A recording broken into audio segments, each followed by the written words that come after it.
In a court of law, one of the types of evidence that receives the greatest weight is eyewitness testimony.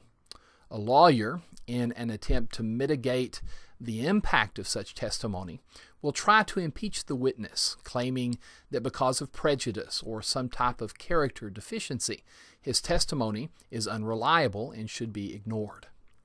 Now, in parallel, one of the strongest evidences pointing to Jesus' resurrection from the dead is the eyewitness testimony. The Apostle Paul wrote about the eyewitnesses to the resurrected Christ in 1 Corinthians chapter 15.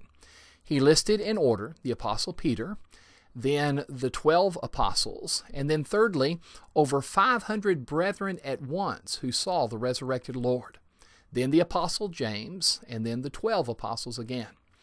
And so over 500 people saw Jesus alive after he had died on the cross and been in the tomb for 3 days. Now this is powerful testimony. But this testimony is denied by some because of the perceived prejudices of the witnesses. It is said that they're lying. They had the motivation, after all, to protect the claims of their leader who had predicted that he would be raised from the dead on the 3rd day. Now that claim was well known. In fact, it had led the Jewish leaders to request of Pilate a Roman guard and a sealing of the tomb. As they put it, lest his disciples come by night and steal him away and say to the people he is risen from the dead, and then the last deception will be worse than the first. That's taken from Matthew chapter 27 and verse 64. Now, after Jesus was raised from the dead, it was commonly reported that the disciples had stolen the body while the Roman guard had slept on duty. Perhaps on another occasion we'll discuss the holes in that story, and some no doubt believe that story even to this day. But back to our illustration. Perhaps the most compelling eyewitness testimony is that of a hostile witness. Now, if you can get one who is antagonistic to your cause to admit that you're right, well, such testimony is unimpeachable.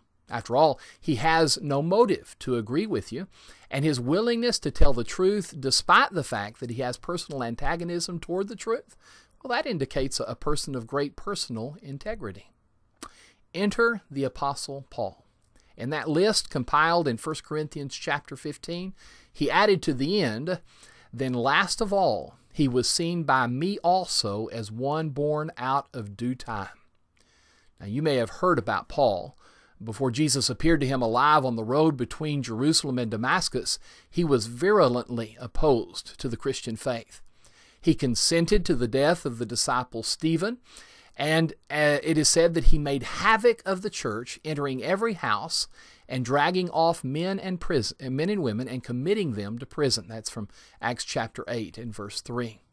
Right before his conversion, the book of Acts recorded that he went to the high priest, still breathing threats and murder against the disciples of the Lord. That's Acts chapter 9 and verse 1. In fact, when Jesus appeared to him, that journey he was on was for the purpose of persecuting Christians.